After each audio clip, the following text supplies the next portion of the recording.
Hey guys, the Comics Kid 2099 here, and it's time for me to talk about an episode of a superhero animated series. Today I'll be talking about the Season 2 episode of Batman Beyond titled Sneak Peek. If you haven't seen the episode, I will be spoiling it in a brief summation of the plot before I get into the review, so you can either go watch the episode or listen to me sum up the plot. But there will be spoilers, so do what you will with that. Ian Peek is a journalist known for getting the inside scoop on various celebrities, and is incidentally a scumbag. We quickly find out he has a belt that allows him to phase through solid objects, sort of like Kitty Pryde of the X-Men. This is how he gets his inside scoop, and we find out that he stole this belt from a scientist who used to work for Bruce Wayne, and even killed the scientist to have the belt. After he finds out Batman's secret identity and plans to reveal it to the world, he discovers that even when he has the belt turned off, his body is turning into phase mode, and he tries to get help from Bruce Wayne. But it's too late, as his body completely goes into phase mode, and he presumably sinks to the center of the Earth. Pop culture savvy fans of this series will probably make a connection between Ian Peek and Rita Skeeter of the Harry Potter universe, also a reporter who, instead of phasing through solid objects, would turn into a beetle to spy on people during private moments in order to get the good scoop. I was shocked to discover that this episode actually predated the release of Goblet of Fire by a few months, but since they were released so close together, it would have been impossible for J.K. Rowling to have copied this episode, especially considering how long it would have taken her to write the novel of that length. But although there is similarity with an unscrupulous journalist who will do almost anything for a story,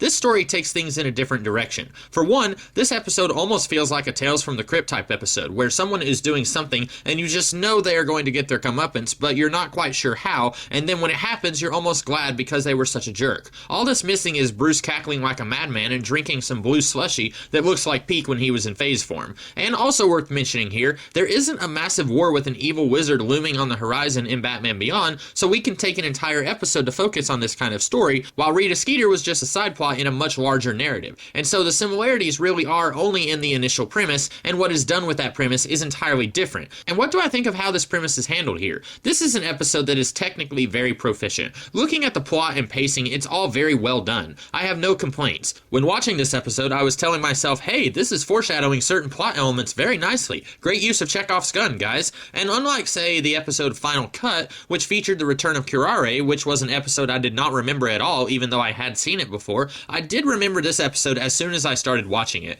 But despite all of that, this isn't an episode that really does much for me. I have no real reason why, but I'm just kind of meh on it. And I fully acknowledge that that's not really fair on my end. Now, before you yell and scream at me for that, I will say I really do love Terry's moment when he tries to convince Peek to leave Bruce out of this expose on the identity of Batman. It's a beautiful moment that really feels like it's been earned by this point. Maybe it's just that this time around, I've been watching the episodes of this series every other week, and so it feels like a lot more time has passed than when I usually watch this series, but I really feel like Terry and Bruce have grown and changed over time. When the series began, even though it was pretty obvious to someone who might not have ever seen an episode before that Terry would be the new Batman, you might still be hard-pressed to convince them that the reckless and hot-headed Terry would ever get along with the stubborn and crotchety Bruce Wayne. But we've had episodes like Eyewitness, where Bruce believes Terry over his former lover Barbara when he says he didn't kill anyone, or Disappearing Ink, where Bruce risked a heart attack to save Terry's life. So by now, when Terry tells Peek he doesn't care what happens to him as long as Bruce is left out of it, it's a really touching moment, and I feel like it's come at just the right time in this series.